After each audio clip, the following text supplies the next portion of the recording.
因为想要让这段关系可以一直延续，所以我不希望去做一件事情让我们的关系即便多1%的危险我都不要。一段关系如果因为你不愿意帮了什么就会发生变化的话，那段关系会不会本来就不是很稳？其实我们只是不断的在练习做一个清楚自己原则、有弹性、不会过度尖锐去伤害关系的这样的一个人。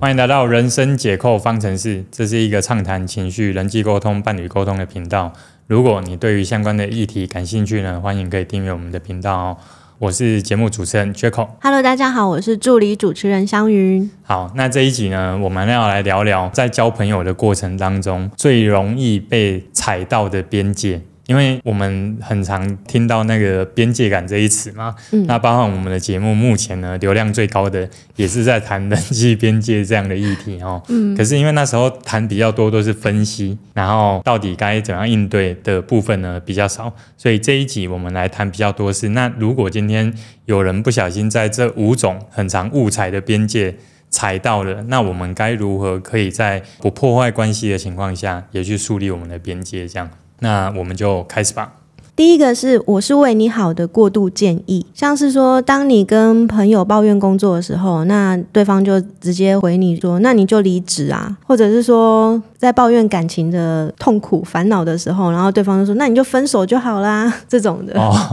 他的朋友算是比较有效率的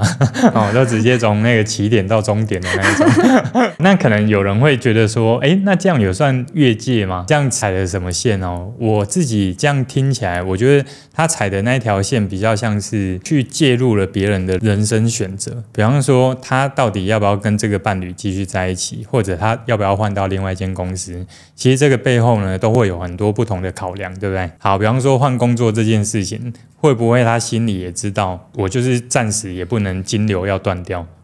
对，所以我暂时留在这边确实我不舒服，所以我今天才把这一个负面的感受丢出来，所以其实我真正需要听到了并不是直接叫我离职，更多的是可能你可以听我讲，我们有时候朋友就是这样嘛，聊天的过程就很像在能量补充这样哦。那如果我们遇到是别人告诉我说那你就离职吧，那这个时候其实我们不用特别的去拒绝他这样的说法，我们反而只要当下跟他说好，你的建议我会思考一下，因为你也知道我现在的困境是什么，那这样就好了。所以呢，我觉得那一个所谓的树立边界呢，我们可以以着如果他跟我们谈的方向是我们想要多聊的，我们就多聊，可是如果不是呢，我们只要跟他说谢谢就好了。谢谢你的建议。没有这样，如果说谢谢你的建议在朋友之间讲可能太客套了对不对？这时候他就觉得怎样很不熟，是不是拉远距离了，是不是你要拉黑我了吗类似这样的感觉我觉得比较像是说好喝啦我知对，类似像这样就好了。那只要呢我们可以在对话的过程知道说可能我这个朋友他在给建议的时候比较容易往这个方向走，那未来我们就会知道，那有问题我就不一定要找他讨论，或者另外一种情况是因为他都是会直接给那个直接到终点的建议，哪天我需要有人协助我下定决心的话，你就找他聊对不对？因为他是会那个关键人物，对，他是被你推进到终点的人。第二个呢，就是有人会用这种我们都已经这么熟了，就是交情很好，然后想要来跟你借钱。其实如果是朋友之间，你谈到钱这件事要不要借它一直以来都是一个选择的问题，它没有一个绝对的标准答案，原因是因为你借跟不借都有后果。有种人好像是他看起来比较没有边界感，或者他不知道他自己有边界感，对不对？其实不一定，有些时候是因为他不敢设立边界，因为他觉得设立之后反而朋友就不见了。我推荐一个思考就是你要去想清楚，对你而言你最想要守住的是什么。如果你今天最想要守住的是一段友谊不要变质，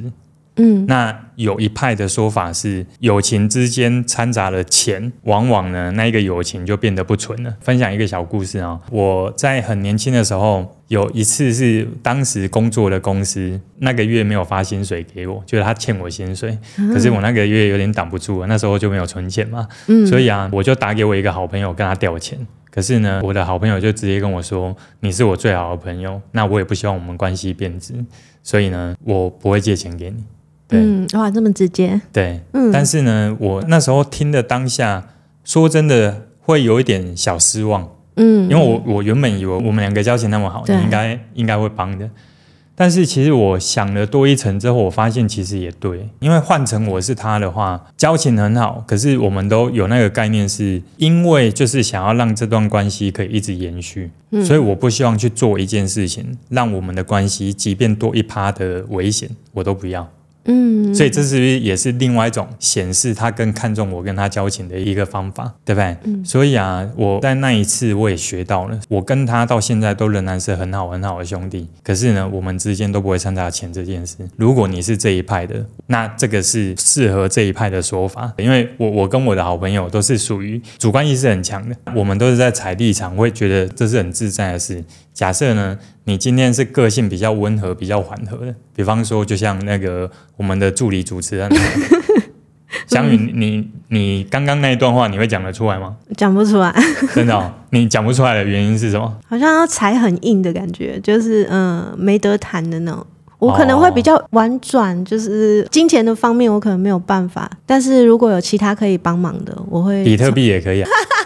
因为我觉得，如果我跟他讲说我不想要因为钱我们感情就变质，那他如果又跟我讲说你觉得我是那种人吗或者我就会不知道怎么接下去。因为他如果说你觉得我是那种人吗？我说我不觉得你是，但我觉得我是。再用魔法对付魔法，其实我觉得是这样啊，就是说，因为朋友通常是同类相吸嘛，我是直来直往的个性，所以往往可以跟我当好朋友，也都是直来直往的类型，所以怎么回应他，其实还是要看对方是什么个性的。可是确实我蛮喜欢你刚刚那种思考方式，如果我今天呢，就是我个性不是那么主导那么强势，那我希望处理的缓和一点点，那这个时候确实你可以使用刚刚那种说法，一个明确的拒绝加上你愿意做的范围，这个其实就是一个比较和缓设立边界的方式，这样。那是不是朋友之间真的谈到钱就伤感情，就完全都不要有金钱来往？我觉得倒没有那么绝对啦。我就去跟地下钱庄借好了。你这个人也太极端了。朋友之间其实金钱的这一条线到底该怎么定？它有一个重点是说，你可以承担的风险有多大？对，因为有一派的讲法是，今天如果你真的决定要借钱，你就当成那个钱是送给他的，我就当成这笔钱没有要回来，都是我当时决定要送给你，我就不会去怪你借钱不还。对，因为唯有这样，万一真的遇到他不还，不会因为借钱反而关系又生变了。可是呢，我觉得这个也难免会产生另外一个情况，就是说，那当有一天我们真的用心帮了一个人，我即便是当我送钱给他，但是当他不还的时候，我对他的人品就会有一个印象，对不对？所以其实还是会有影响。因此呢，你说是不是真的不能借？我觉得还是可以借，只是通常我们决定要借的时候，我们要知道，第一个是我决定借的，第二个呢，很有可能他会是在还你钱的时候，可以去证明说，他是一个言出必行的人，或者是另外一边。那你像我自己在这件事呢，我有类似的经验是说，相同的情况，可是呢两个不一样的结果。其中一个是我很久没碰面的朋友，然后又联络上了，联络上聊得还不错，过了几个月之后，他就突然跟我说能不能借他一笔钱，3天之后就还我，因为他只是需要周转而已。那时候我感觉他其实也不错，所以我就借他了。可是3天之后他反而没有还。后来呢，是我跟催了好几次，他每次说要汇款的时间都 delay。那我记得到最后不知道是多拖了快1个月我才拿到钱，所以那一次确实我对他印象就变差了。虽然说那时候我心里也有一个准备，可能要不回来，但是即便再要回来呢，说真的他也没有再联络我，我不会说他怎么样，我只是想要特别凸显一件事，今天我们帮与不帮，对不对？他跟交情会不会继续往下走，这个都还有很多因素要探讨。因为有些时候怕的是不借伤感情，那会不会本来感情就不多呢？第二个我想谈的是，相同的情况是我另外一个好朋友，他当时是公司有一些状况，所以他有其中一笔钱是要好几天银行那边才会再打款下来，所以呢那时候我就有一样调给他，可是完全不一样的结果是，他反而是在过程当中都不断有让我知道进度是怎么样，即便我跟他说没关系啊，我相信你，你就时候到给我就好，他也时间到就立刻会给我。可是那个过程其实我是很感谢他的，因为他对于跟我的这个关系，我觉得他是有重视，他也重视他说的话，所以其实呢，我对于他的信任是蛮高的。那我知道以后要怎么跟你借钱了。原则上是不会有的，就是先写那个还款计划书，然后照计划进行。哦，是可以啊。那我可能因为你都有计划书，我可能就会联动式利率这样跟你谈。第三个呢，就是有一种朋友见面的时候，然后他都一直讲他自己，然后讲他自己遭遇到的不顺啊，就是一直在抱怨，一直负能量，但是完全没有想要关心你，把你当成情绪垃圾桶的这种朋友。哦，那我们该怎么去维护这段关系？要怎么样设立边界，让他知道，这件事情好像我不太喜欢。我觉得可以分不同程度的设立方式。第一个最和缓的就是我们就不要给他太多时间就好，放个码表在旁边计时嘛。比方说他会约出来要聊，然后主要是要聊这件事情。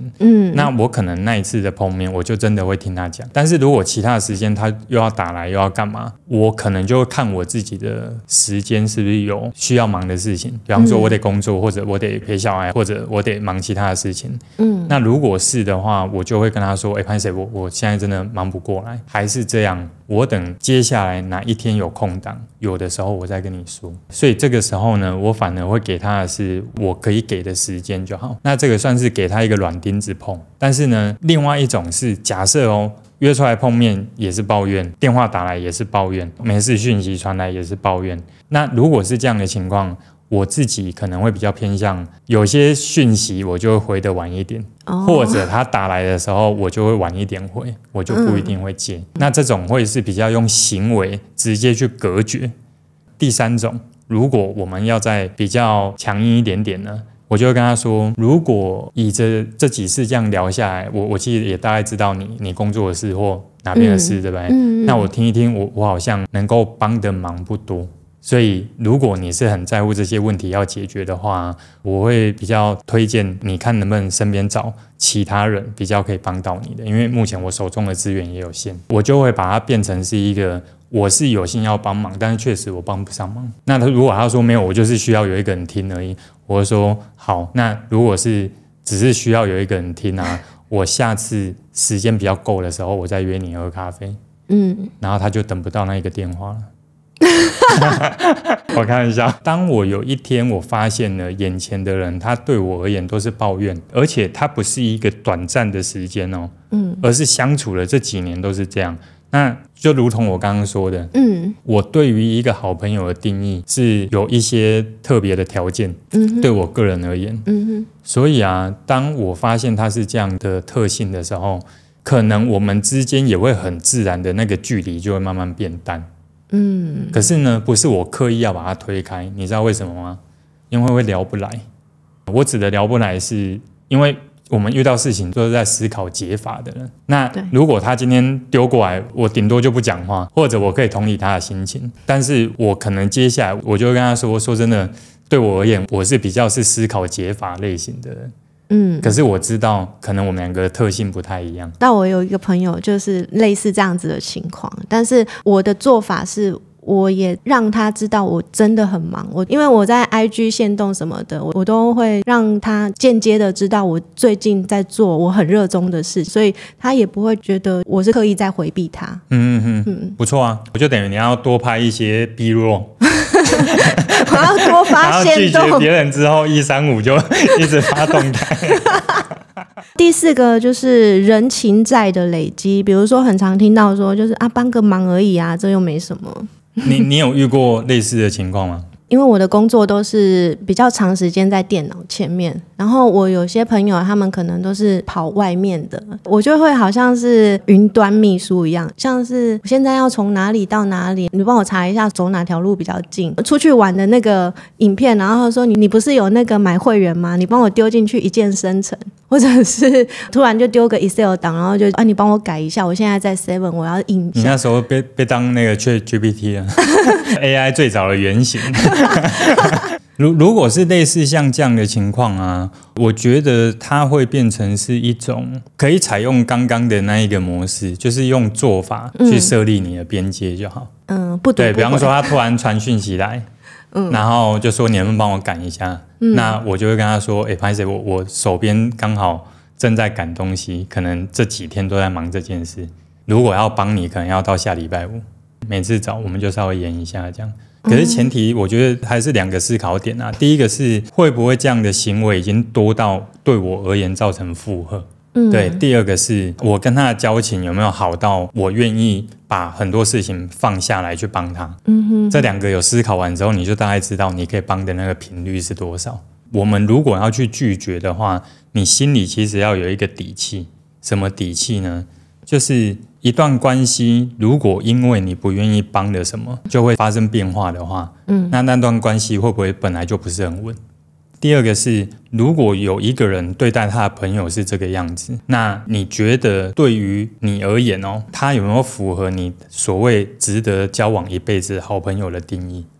我觉得这个是每一个人可以思考的，因为你所谓的底气呢，其实是来自于你很清楚知道你需要的是怎样的朋友，它更像是一个你人生的核心圈。这个核心圈可能就是几个好朋友好姐妹，那其他再往外的可能就变成是交情跟一般的朋友，或者比较接近是人脉。那如果往这个方向思考的话，我们就会大概知道我们真正需要多花心力去巩固的是哪一些。因此在你这些都想完以后，底气有了，你自己也很清楚知道哪些是你愿意帮，哪些不愿意。不愿意的，我们只要用做法慢慢把它隔开掉就好了。有些时候，其实我觉得拒绝不一定真的是都要用嘴巴说了。那如果对方真的是一个懂得替朋友着想的个性的话，多半都是可以体谅的。那我们刚刚讲到的是举手之劳的小事，那如果像自己的专业领域，比如说像美发师或者是设计师，比如说设计师的朋友很常会遇到朋友说你就帮我随便画一画，或者是剪头发就是你随便帮他剪一剪，然后你这个钱要怎么收，这个边界感也很难拿捏。哇，这一种如果说是随便帮我画一画我自己的个性，我可能跟他说，你也知道我学这个这么久了，不可能随便画一画，我现在已经随便不了了真的对，这是一种知识魔障，你知道真的对。但是第二个我还是会谈啊，我就会说，就是因为毕竟你也知道我开公司，所以我觉得是这样，你如果会比较在乎的是预算，你可能可以往外找，但是你如果找我的话，我可以给你保证的是我的用心跟我设计的品质。因为我自己在，尤其是到这种他找我帮的忙已经是我服务的项目了，那对我而言，我自己心里也会很清楚知道说我的行情是怎么样。还有一个是我不管今天是义务帮忙还是收费的，我都是同等的心力去付出，所以我反而在踩这条线的时候，我会是这样讲。对，但是呢，我们的心态会变成是，如果你今天跟他真的是关系好到不行，那我们会跟他说，我从来不打折，但是因为我们的交情，我最多我可以帮你折扣到多少，但是就这一次。对，这个算是我以着给你的特别的一个对待。可是我们不会讲那么重啊，我们只会说，说真的，我是从来不折扣的。因为你也知道我的专业是这样，所以我在讲这段话的时候，我会笑着讲。我们有些时候真的是话讲在前面是好事，因为我们到现在真的已经有看过太多，都是前面好讲话，然后到后来就变别人都认为应该，对，然后别人认为应该之后，我们就继续忍耐，继续不爽，然后不爽到最后，其实那个关系也没有比较好，真的，对不对？那一个人也只有需要才打电话来而已。那既然是这个样子的话，那我们倒不如前面该踩的地场踩稳这样。那第5个呢，就是朋友就应该要挺我的这种立场绑架，像是比如说有共同的好友，然后3个人是好朋友，其中2个人突然就闹翻了，然后 A 就跟说你不要跟 B 有联系，就是 A 跟 B 吵架嘛，对不对？那 A 要求我们站在他这一边，那我们到底要不要站过去？我觉得它仍然是一种抉择。我指的那个抉择是说，会不会 A 跟 B 的争吵只是他们特定的立场在冲突，或者是因为误会，所以两个人起争执了。那如果是这样的话，如果 B 本来就跟我交情还不错了，我就因为他们两个起冲突就少了一个朋友，这样想起来好像也不太对。